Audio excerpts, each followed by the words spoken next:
Lietuvos ateitis priklauso nuo to, į ką lietuviai nori būti panašus.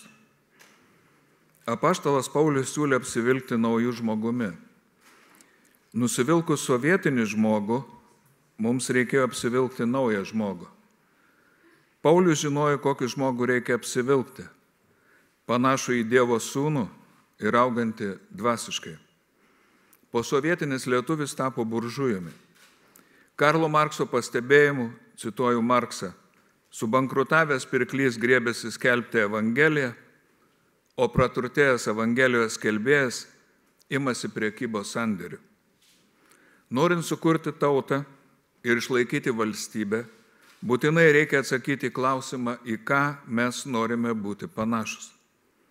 Vos tik žmogus pamato nepažįstamą daiktą, iškart pradeda ieškoti panašumų. Viskas žmonių pasaulyje pagrįsta panašumais. Su gyvūnais mes kalbamės kaip su žmonėmis, atominės bombos sprogimas mums panašus į grybą, kompiuterio dalis yra pelė, o mirtis vadinama ramybė. Tauta atsiranda supratus, į ką kartu norime ir į ką nenorime būti panašus. Nacionalizmo teoretikas Benediktas Andersonas tautą vadina įsivaizduojama politinę bendruomenę. Jo nuomonė, žmonės nepažįsta daugumos tautiečių ir juos sieja tik bendri įvaizdžiai. Kitais žodžiais, tauta panaši į menininko vaizduotės kūrinį. Lietuva taip pat grindžiama įsivaizdavimais. Tai labai trapi medžiaga, jeigu dvasinį dalyką galima vadinti medžiaga. Dėl savivokos trapumo lietuviai nuolatos ne tik stato, bet ir griauna tautą. Tarkime, jie gimstamumo požiūriu iš lėto sensta, tačiau savo ir užsienio svečiams vaizduoja smarkius ir energingus. Neužtenka tautą įsivaizduoti. Dar reikia netapti neadekvačios vaizduoti žmonėmis. Jau 2 amžius lietuviškos diskusijos apie tautos tapatumą formuojamos tuo pačiu netikusiu įsitikinimu. Manoma, kad Lietuva turi nekintamą tapatumą, panašiai kaip A lygu A. Deja, kiekviena nauja lietuvių karta nori peržengti prieš tai buvusios kartos tapatumą.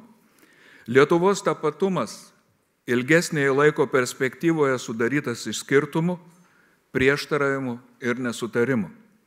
Dievas nustatė žmogaus prigimtį, tačiau pamiršo nustatyti lietuvio savitumą, kuris keičiasi su laiku. Žydų tauta save kildina iš Dievo, o lietuviai save atranda istorijoje, tai yra laikinume. Tik tapdami krikščionimis jie peržengia laikinumą. Žydai sako esantis Dievo išrinkta tauta, kurios jis niekada nepalieka, net kai jie veikia prieš jo įstatymus. Lietuvių dvasinis tapatumas lieka neaiškus. Dabar jų negalima vadinti net pagonimis, nes pagonis turi dievus, o dabartiniai lietuviai yra agnostikai. Jie vis dar ieško atramos krikščionybėje, tačiau nėra ryžtingi ir nuoseklūs. Tiek sovietmečiu, tiek dabar lietuviai mano esantis istorijos kūrėjai. Tai nesusipratimas. Nes istorija visada pergudrauja tautas ir priverčia pripažinti jos nevykusią vadybą. Kadangi Lietuva atsirado iš save lietuviais vadinančių žmonių vaizduotės, ji keičiasi kartu su ja. XIX amžiaus antroje pusėje ir XX amžiaus pirmoje pusėje lietuvių tautinė savivoka nusistovėjo. Dabar ji panyra į naują neaiškumą. Jauna lietuviai nori išsivaduoti iš senojo tapatumo, tačiau neranda naujo. Jų kuriama Lietuva darosi panaši į iš svetur gautą šieną, nuo ryto iki vakaro atrajojančią karvę. Jie skęsta istoriškume ir praranda sugebėjimą į pasaulį žvelgti neistoriškai, amžinybės požiūriu. Vieno Franco Kafkos apsakymo herojus ryte prabudo pavirtęs vabalu. Dabartinė lietuvių kultūra pergyvena kažką panašaus. Vyrai tampa moterimis, moteris virsta vyrais, universitetai tampa fabrikais, fabrikantai valdo universitetus, bažnyčios tampa koncertų salėmis, o koncertų stadionuose klausytojai panašus į ritualinės apeigas atliekančius maldininkus. Kafkos žmogus Vabalas įžengė į jaunosios lietuvių kartos savivoką. Prieš 100 metų šis personažas atsirado austrų rašytojo vaizduotėje, o dabar tampa lietuvių tapatumo dalimi. Jaunoji lietuvių karta jaučia didelį malonumą, šokiruodama savo tapatumo įsivaizdavimais. Jeigu dabartinio dvasinio gyvenimo kontekste reikėtų sukurti tautą, kaip tai buvo padaryta XIX amžiuje, gali nepavykti. To laiko lietuviai turėjo amžinų dalykų suvokimą, o dabartiniai gyvena laikinumu. Jeigu Lietuvoje nebūtų buvę krikščionybės, dabartinėje konstitucijoje tauta nebūtų vadinama suverenu, nes suvereno arba viešpaties sąvoka siekia teologiją. Norime ar nenorime, Lietuva laikosi tuo, ką religingi žmonės vadina ištikimybė tikėjimui. Latvis savo išvaizdą gali būti panašus į lietuvį. Tačiau vos tik prabyla latviškai, suprantame esantis kitokie. Galima rasti tūkstančius lietuviams ir latviams bendrų bruožų, bet abi tautos ieško išskirtinumo. Tai moderniajam nacionalizmui būdingas principas ir kartu Achilo kulnas. Žvelgiant į dabartį, galima matyti, koks nepatikimas tautos tapatumo pagrindas yra istorija. Tai, kas vienai kartai atrodo kaip svarbiausias dalykas, kita gali padaryti mažai reikšmingų. Ten, kur viskas pasidaro laikiška ir lokalu, katalikybei sunku kalbėti apie kažką nekintamą. Tai, kas vienu atžvilgiu žmonės skiria, kitų juos jungia. Kai šiandien nenorima matyti skirtumo tarp vyro ir moters, akis nukreipiamos į panašumus. Anksčiau santuoka buvo grindžiama prigimtinių vyrų ir moters skirtumų. Ši sena institucija buvo išimtinė heteroseksualių porų privilegija, kūno prigimtyje įtvirtintas faktas. Šiandien kai kurių žmonių vaizduotėje tai stipriai keičiasi. Lyties supratimas atskiriamas nuo prigimties ir kalbama apie socialinę lytį. Lytis tampa panaši į Pablo Picasso paveikslus ir Volto Disnėjaus vaikišką animaciją. Šis lyties sampratos keitimas neišvengiamai liečia tautiškumą. Lyčiai taikoma panašumo samprata reikalauja peržiūrėti tautos supratimą. Lietuvis kokiu nors atžvilgiu yra panašus į Portugalą. Atvykėlis iš Afrikos į lietuvį, katalikas į musulmoną, vyras į moterį, Trumpas į Putiną. Prieš 100 ir daugiau metų, norėdamas sukurti savo valstybę, lietuvis turėjo glaustis prie lietuvio. Dabar įsigalioja Friedricho Nyčės reikalavimas, toks yra, mylėti tolimą. Jo Zaratustros žodžiais, cituoju Nyčę, o mano meilė tolimiausiam. Į reikalavimą štai tokį kelią. Tu savo artimo nesigailėki. Net niekada Nyčės darbų neskaitė lietuviai, šį reikalavimą dabar paverčia kasdienybę. Dabartinė Lietuvos versija nuo ankstesnių versijų labiausiai skiriasi artimo ir tolimo supratimu. Krikščionybė mokė ir moko mylėti savo artimą. Dabartiniai jauna lietuviai būtinai nori mylėti tolimą. Šiuo atžvilgiu jie nori būti didesniais artimo meilės išpažintojais negu krikščionis. Tačiau krikščionis žino, kad kiekvienas mums tolimas žmogus būtinai turi savo artimą. Jaunimas reikalauja visus vadinti artimais, panašiai kaip Sovietų sąjunga reikalavo būti draugais. Lietuvos sieną nelegaliai kirtęs migrantas darosi didesnio rūpesčio objektas negu vietinis. Pasaulio be sienų norintis lietuviai pradeda nematyti migrantų naudojimo politiniais tikslais. Politika ir valstybės sienos verčiamos nusileisti jausmams, nesvarbu kokie to padariniai. Į viską visuotinių principų akimis žiūrintis lietuvis negali mylėti Lietuvos, nes ši nėra visuotinė. Jis būtinai turi nutrinti visus nusistovėjusius atskaitos taškus ir vabalų virtęs žmogus jam yra herojus. Dabartinė jaunųjų vaizduotė nebeturi nieko virš savęs ir kėsinasi nustatinėti naujo pasaulio tvarką. Francas Kafka netikėtai jiems yra didesnis autoritetas negu Valančius, Kudirka ir Basanavičius. Tautos nemėgstantis lietuviai nori įrodyti, kad Lietuvoje gyvena šiaip žmonės, o ne lietuviai.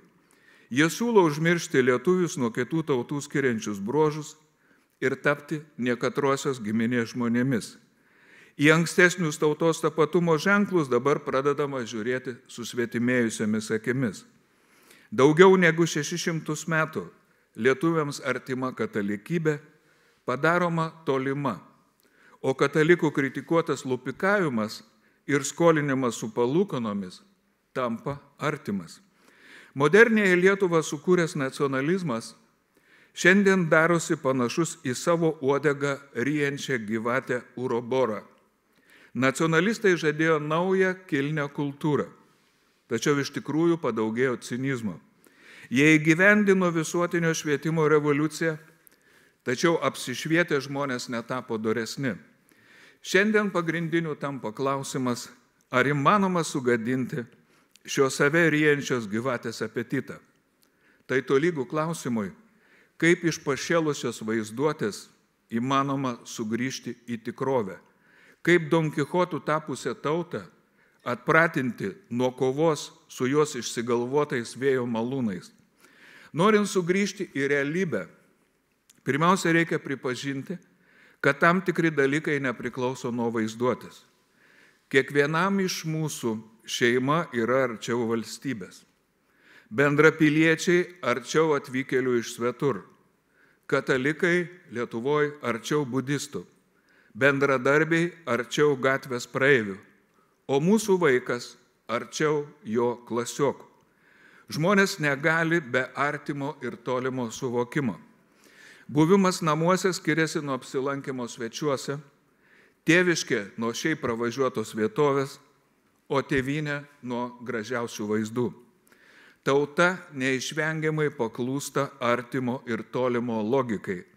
Burtis į tautą verčia ne vaizduotę, o už žmogų didesnė tvarka. Dievas padeda nepasiklysti vaizduotėje, leisdamas atsirasti priešams. Ilgą laiką puoselėtos ES pacifistinis įvaizdis išsisklaidė Ukrainos karo akivaizdoje. Europiečių gerais norais išgražintas pasaulis parodė savo kitokį veidą. Adomo ir Ievos sūnus taip pat buvo broliškų jausmų žmonės, tačiau Kainas nužudė Abelį. Visada ateina diena, kai dalykai pradeda nebepriklausyti nuo anksčiau beribę atrodžiusios vaizduotės. Netikėtai, ir to dažnai nesinori pripažinti, kažkas priverčia išgerti karčią taurę, atsibusti iš sapno, ragina suprasti, kad tikrovė yra tai, kas nuo mūsų nepriklauso. Dievas pakenčia nemalonių sugrįžimo į realybę kelius per karus, nelaimės ir baisų susipriešinimą. Tai padeda žmonėms surasti savo vietą pasaulyje, kurios jie neberanda dėl savo tuštybės.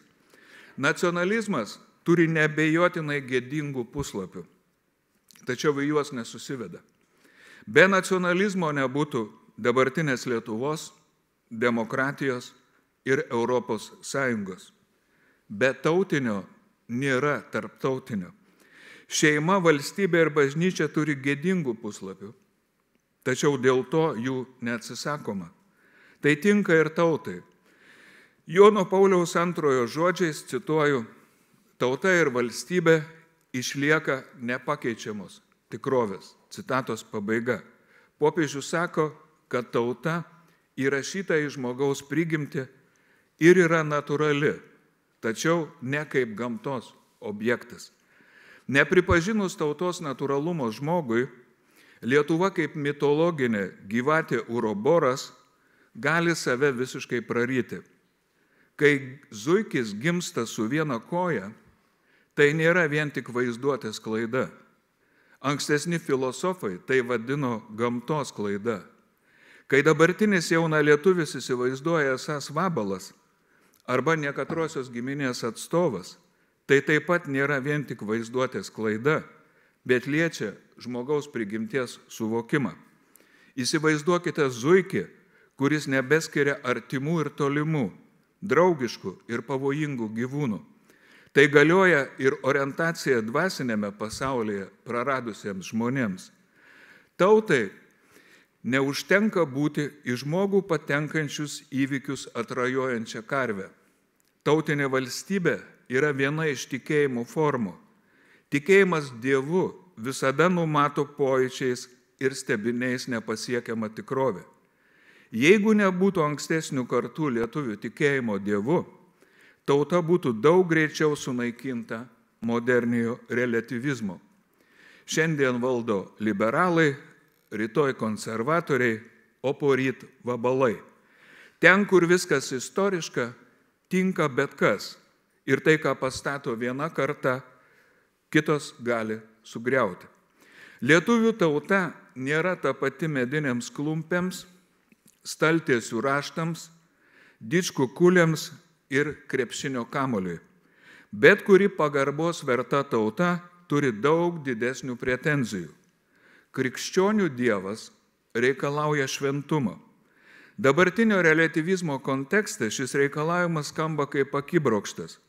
Tarkime, liberalai teisūs ir lietuviai gali būti kuo nori, be kokios nors nustatytos tvarkos. Kas tada atsitinka su tauta? Vienu iš atsakymų gali būti dabartinės Jungtinės Amerikos valstijos. Kaip sakė evangelistas Matas, cituoju, joks suskilęs miestas ar namas neišsilaikys. Citatos pabaiga. Evangelistas Matas nieko nežinojo apie Jungtinės Amerikos valstijas, todėl jį kol kas palikime ramybėje. Dėmesį atkreipia kitas dalykas. Mes save apgaudinėjame, viską suvesdami į ekonomiką ir politiką. Problemos daug gilesnės. Bet kuri žmonių pastanga savo jėgomis valdyti istoriją pasmerkta žlugti. Tautai reikia ne tik laikinumo, bet ir sugebėjimo peržengti savo atsitiktinumą. Panašu, kad Markso kritikuoti buržuojai, o Lietuvos atveju turbūt reikėtų versti miesčionis, to nesupranta. Jie nenori pripažinti, kad viskas priklauso nuo to, į ką mes norime būti panašus. Labai skiriasi į Dievo sūnų ir pievoje besiganantį gyvulį, Kristų ir Antikristą panaši norinti būti tauta. Ačiū uždėmesį.